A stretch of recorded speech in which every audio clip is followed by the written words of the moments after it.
সালের বিশ্বে আমরা কোথায় দাঁড়িয়ে আছি? একদিকে ক্ষুধা, একদিকে প্রযুক্তির উন্নয়ন, আর অন্যদিকে রক্ত, ধ্বংস আর যুদ্ধের বিভীষিকা। আজ আমরা জানব গাজা, ইউক্রেন ও সুদানের সেই গল্প, যেখানে মানবতা হারিয়ে যাচ্ছে প্রতিদিন। চলুন জেনে আসি এই ভিডিওর মাধ্যমে সেকশন 1 থেকে সেকশন 3। সেকশন 1, গাজা ইসরায়েল যুদ্ধ। প্যালেস্টাইনের গাজা উপত্যকা।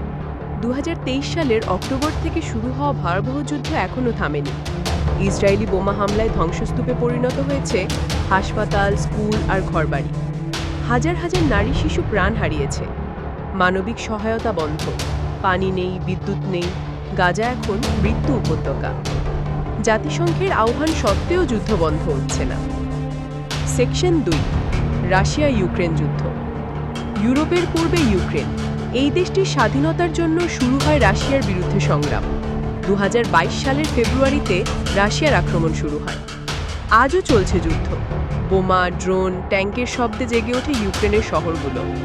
হাজার হাজার মানুষ মারা গেছে, লাখো মানুষ ঘর ছাড়া। এই যুদ্ধ বিশ্বজুড়ে জ্বালানি ও খাদ্যের দাম বাড়িয়েছে। সেকশন 3, সুদানের গৃহযুদ্ধ। আফ্রিকার একটি দেশ, সুদান।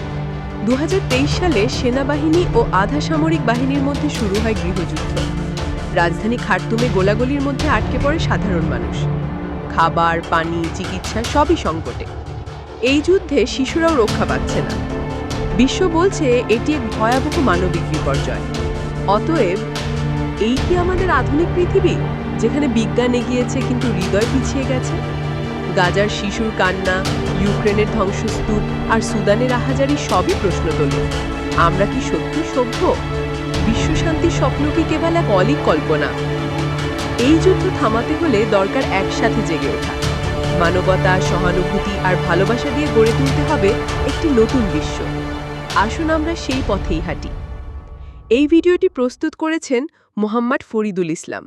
আজকে আমি জানাতে চেষ্টা করেছি আন্তর্জাতিক বিষয়। এই ভিডিওটি কেমন লেগেছে লাইক কমেন্ট করে জানাবেন।